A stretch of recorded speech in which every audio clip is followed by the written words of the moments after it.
For as long as I could remember, I have been just fascinated by the universe. Anybody else like that with me? Especially if you maybe head out to Star Tannery or go out to West Virginia and you climb on top of a mountain and you just look up, right? Middle of a night sky, no full moon or anything like that. Aren't you just overwhelmed by the number of stars? I mean, a lot of us are probably taught the simple things like Orion. You know what Orion's belt looks like or what the Big Dipper is. But I got to tell you, it's much harder to find them when you're in pitch black night, right? And there's no light pollution surrounding you. It's like, where is that star again? Because there's just so many of them. Well, when I was 20 years old, about half a lifetime ago, I spent a summer working at a summer camp in southwest Virginia. It's Camp Altamon's, one of our 6 United Methodist camps in the annual conference. And what was kind of neat about this place is that there was a little floodplain next to a little creek called Purgatory. I have no clue why it was called Purgatory Creek, but it had Bishop's Creek leading into it. Who knows? There has to be a good story. And but this little floodplain, when you were there in the middle of the summer and you laid out a bedroll and you had a campfire going and you just laid down and looked up at the stars, the trees would go down this quarter mile of just hayfield, and you'd look up and the Milky Way would be lined up perfectly in between the 2 mountain ranges and all the trees. And on a very dark night, you would just see this great ribbon of stars across the night sky. It was a glorious thing. Well, as a humanities major in college, not many humanities majors out there. We don't work hard and get into places where people see us. We usually work at Burger King. I only had to take one science class in my whole 4 years of college. And I chose astronomy.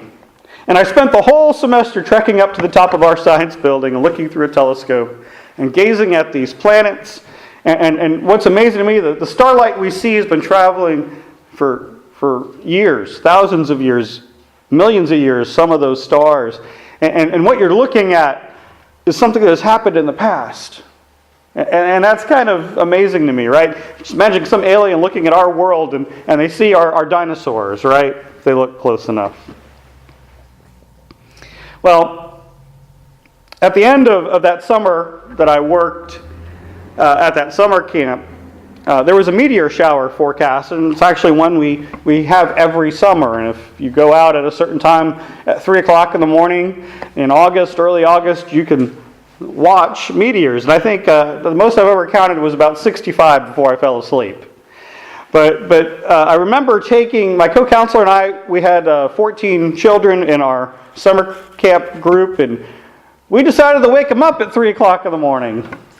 And we said, we're going to do something really cool. We're going to go out into this field, and I want you to count the meteors. And of course, these 9 and 10-year-olds were just so excited that they got to be up at 3 o'clock in the morning because they could have something they could tell their parents when they got back home. Well, it was a magical moment for us and for those children. And even 20 years later, I'm still touched by that experience of God's creation and being able to share that gift of falling stars that we saw that day. Now, I can imagine that probably the wise men who came from the east as they were heading westward probably had something very similar on their minds, right? We don't know how many they were. We tend to think of 3, but that's because there were 3 gifts. But our scripture doesn't tell us how many wise men there were. It could have been a whole group of them. It could have been 1 or 2. Had to be more than 1, right? But it could have been more than 3 or 4 or 5, whatever. And they weren't kings, as we sometimes think. They were just wise men. And I can just imagine what they thought that star meant. And it's the same awe that should fill us as we enter another year hearing the full story of Jesus Christ again. You see, we're just beginning our journey, not just calendar-wise, but in the life of Jesus. We had the birth, and the next week we're going to be talking about him at 11 years old. Or maybe I think we're skipping that, and we're going to be talking about him being baptized next week. That's kind of a 30-year difference. And we'll be hearing about how he calls his disciples to be followers, and then how he begins with miracles and his teaching. And then we will hear quickly the the death and the resurrection again.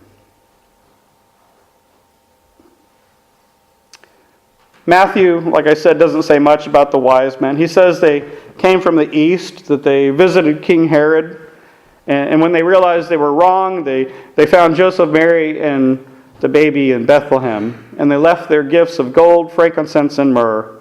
And after being warned by a dream to not go back to Herod, they returned to their homeland. And they're not even mentioned again anywhere else, and that's the end of their story. Whatever happened to those stargazers? Whatever happened to these wise people who came with their 3 gifts? We will never know. Now, one early Christian bishop wrote this. He said, "The Magi gaze in deep wonder at what they see, heaven on earth, earth and heaven, humankind and God, God in human flesh, one whom the whole universe cannot contain, now enclosed in a tiny body. As they look, they believe, and do not question as their symbolic gifts bear witness. Incense for God, gold for a king, myrrh for one who is to die." The wise men prepared Jesus for the practicalities of living in this world. The gifts that we bring the baby are different. You see, we know Christ in all his glory. Unlike the wise men who deposited their gifts with a child who they hoped would one day become powerful, we know the life and the death and the resurrection of Jesus. And we know the full glory of the story. And so, do we just give gold? Do we just give frankincense? Do we just give myrrh? No. We are called to bring different gifts. One of the reasons why I asked you what your favorite gift was this Christmas is because when we think about that day, we think about the things that we give to family and what we receive from family, what I think most of us tend to realize that it's not what we give or what we receive, it's the relationships that are all tied up with that, right? It's the joy that we see in people that we are related to. It's the love that we could share with a spouse, which, I think, I'm going to just keep on thinking about that, Amos, all day. Greatest gift, yes, the love of your wife. Yeah, perfect. That's a little sappy, but it's great. Yeah. You see, the most important gift we have to give is ourselves. Most of us have been baptized here, and in that action we have responded to God's love made human in the person and presence of Jesus Christ. And through baptism we have committed ourselves to living a God-centered life.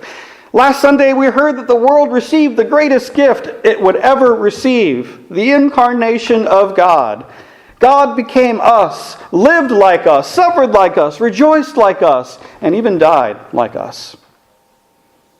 As Christians, we believe in a living God who continues to encourage us to be better individuals, a living God who tells us to treat others in the same way we expect to be treated. For many people in our nation, 2016 was not a happy year, and we have lost icons like Prince and Princess Leia. We have seen the things that divide us politically, religiously, and economically. And those divisions have become even more stark and perilous. And when we think of what 2016 brought us internationally, we see the devastation of the Middle East, and especially in Syria, as millions of people are displaced and hundreds of thousands have been killed and maimed over the last 4 years of that civil war. We have been touched by terrorism. We have had to do some soul searching about racial bias, and we have witnessed the chaos and violence against police and government institutions. And I think all of us want 2017 to be a better time, to be a better year. Well, the truth is, to make things better, we have to start with ourselves. And as we enter into a new year, we are often filled with resolutions, right? We are resolved to eat better. We resolve to exercise more, to get rid of the things that hold us down. We resolve to be better sons and daughters, mothers and fathers, and better friends. And we resolve to be better Christians. We resolve to pray more, to give more, to read our Bible, and to wipe off the dust that is gathered there. As Christians, we are called to worship, within a local church. And this means that we engage with a community of people who believe in God. It's not an obligation. It's not a chore that we have to wake up on a Sunday morning to do. It's a celebration of God's continual presence in our lives. Likewise, when we take communion and when we participate in the baptisms of new Christians, we are engaging in the work of the historic church. And we are connected not only to our generation, but the generations who have gone before and the generations who will come afterwards. And finally, we spend time worshiping God through our personal prayers, both at home and apart from other people. As Christians, we are called to service. It's more than just dropping some money in the offering plate each week, but it's a call to be an active participant in the world around us. Despite the seemingly impossible odds, we are called to fight oppression and injustice in our world. We are to support those who are our neighbors, whether they be non-believers or Muslims or Jewish or maybe just a different color than we are. We are called to love our neighbors as ourselves. And as a community of believers here at Strasburg United Methodist Church, we are called to work with each other and to build each other's faith. We are called to be disciples of Christ, living, learning, and loving each other. And that means we must do more than just meet on Sunday mornings. And finally, we have a call to share our sense of awe. We are to speak of God. We are to speak of the God who has transformed our lives and reminded us of the eternal and the unchanging and the magnificent. And I don't know about you, but whenever I look up at our universe, whenever I lay down on my back when I'm out camping and see all those stars, I just can't help feel just a little bit tiny. Anybody else ever feel that way? When you measure yourself up to the rest of the world, you can't be everywhere in Strasburg at one time, and so there's times when we feel kind of like, lost from the other side of town. But can you imagine just looking up into the stars and saying, man, I am looking at light that is older than all of humanity as it comes down on me this evening. And when we think of ourselves as being a part of one of those creatures that God said it is good, and when we measure ourselves against the eternity of God, we can seem very, very small. Now, a choice I had all those years ago, half a lifetime ago, that choice I had was whether or not to bring those children out to that field to see the meteors hit our atmosphere. And truth be told, that week I probably could have enjoyed the sleep. It was probably the second to last week of summer camp, and as I recall, I was very tired.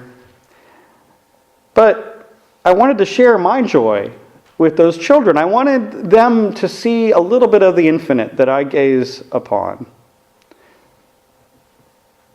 We have a new year to remember again the Christ story. We hear the witness of the Gospels and the evangelists, and maybe we can also remember that first time we heard the story of Jesus. Or maybe we can remember that first time it made sense to us to be here in church, and it became more than just a chore or something our family forced us to do, but became a choice. Well, I encourage you not just remember that, but also tell that story of salvation to another generation. Bring others in. Let us continue to witness to God's incarnation. Amen.